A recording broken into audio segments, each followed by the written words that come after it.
Right now, there's an affordability crisis in Canada. Housing and transportation are the two largest household costs for Canadians. High housing costs in cities are pushing Canadians to move farther and farther away, which is leading to longer commutes and higher transit operating costs. Housing and affordability poses a significant challenge for transit agencies because if people can't afford to live near transit, then transit agencies will struggle to attract ridership, and this is not sustainable.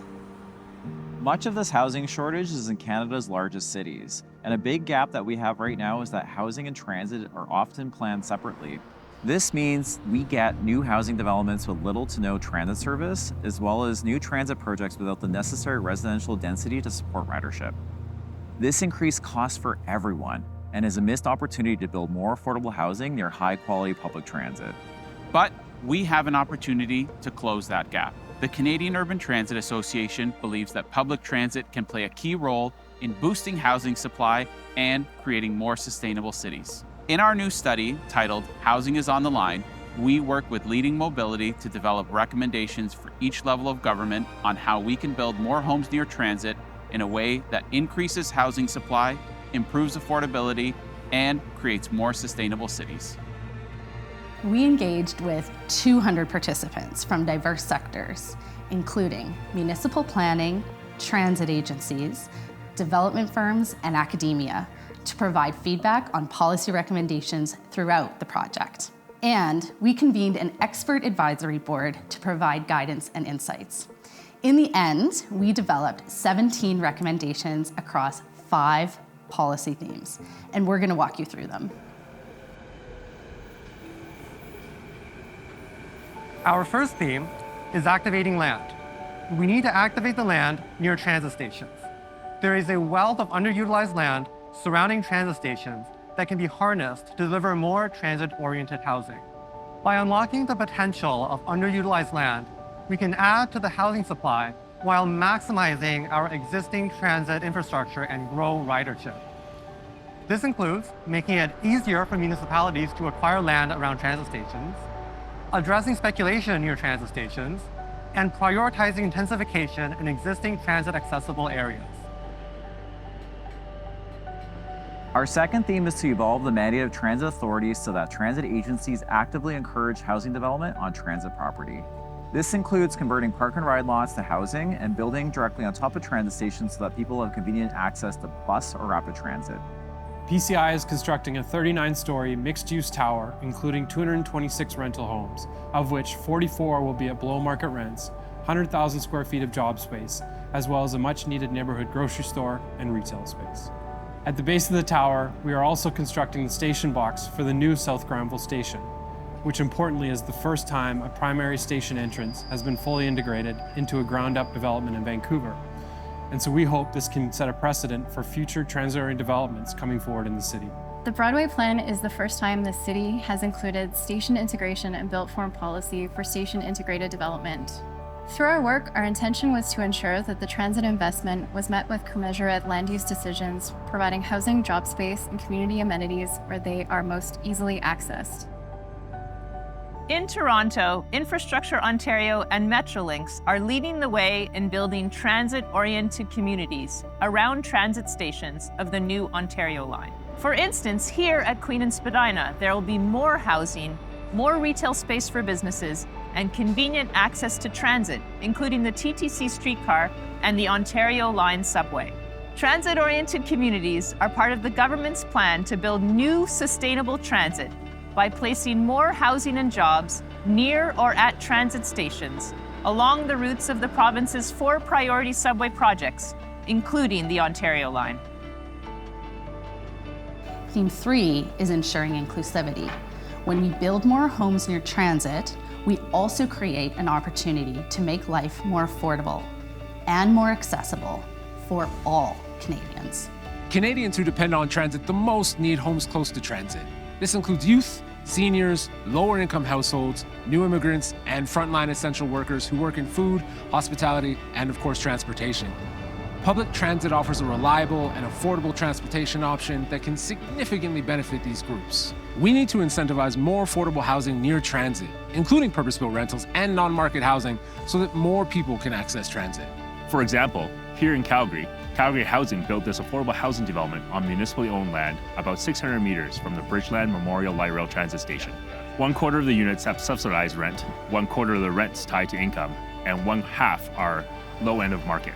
Proximity to transit was a site selection criteria, and transit provides residents access to jobs and amenities. However, we need to increase housing supply all across Canada. How can we do this? We need to start with simply allowing more housing near transit. This requires proactive rezoning so that more housing is permitted near transit. This also requires accelerating the timeline for reviewing development applications within defined transit-oriented development areas.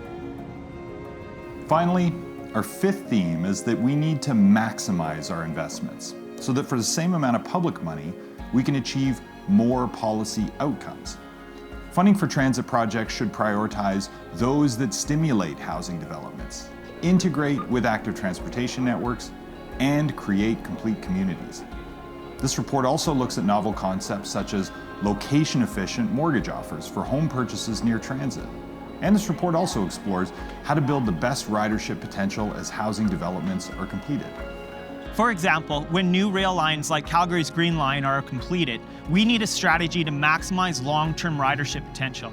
This includes putting more housing near transit stations, but it also includes funding operating costs and ensuring a high frequency of service during the first few years as ridership is built up. But above all, transit agencies and all levels of government need to come together and overcome barriers that prevent more housing near transit. One way to do this is the Supportive Policies Agreements, or SPAs, currently being used in British Columbia's Metro Vancouver region. The SPAs are a great tool that TransLink has developed. We've used it at the Surrey-Langley SkyTrain as well as the Broadway Subway project. The parties to the agreement are the province, the municipalities, as well as TransLink.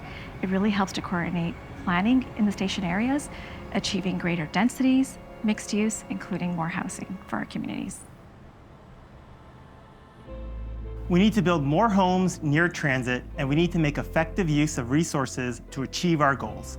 The Permanent Public Transit Fund, a new federal program slated for 2026, represents a significant potential source of support.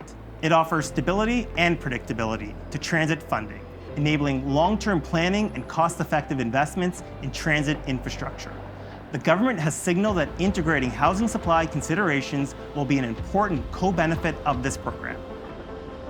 The recommendations in this report provide a framework for how we can all come together at the intersection of transit and housing to build cities that work. We understand that it takes more than recommendations to create change. It requires concrete, collaborative efforts from all levels of government and our partners. Our report identifies which level of government is responsible for implementing each recommendation, ensuring clear accountability. Our report is not just a checklist, it's a call to action.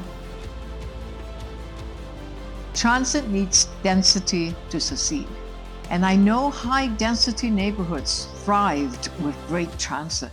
I grew up in St. James Town, Canada's most densely populated neighborhood at the time. It's also close to multiple subway stations and bus lines.